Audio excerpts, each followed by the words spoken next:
တိတ်ဆောင်ဖေးမော်စီတုံးကတနိုင်ငံလုံးကိုပြန်ပြီးသိနေမော်စီတုံးကိုအာနာရှင်လူသက်သမားကဘာက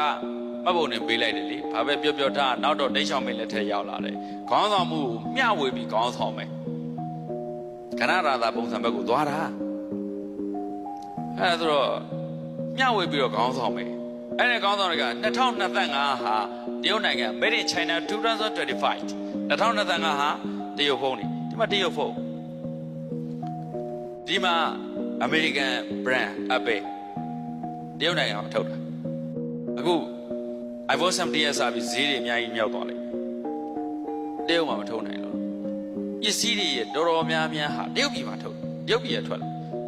Made in China 2025 2025ဟာတကမ္ဘာလုံးမှာထုတ်ကုန်နေရာခိုင်နှုန်းတော်များတရုတ်ဖြစ်ရတရုတ်ပြည်စီဖြစ်ရ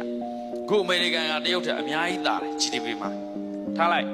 USA ဆရာကြီးတို့က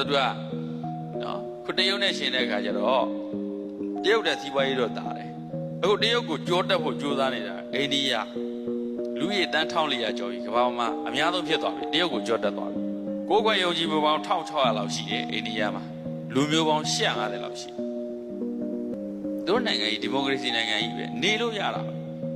အဲ့ဒါတပည့်တော်ပတ်ဝန်းကျင်နိုင်ငံတွေအာရှမှာကြိုးစားနေလိုက်တာတပည့်တော်နိုင်ငံကတော့အခုချိန်ထိသစ်ဖြစ်လို့ကောင်းတော့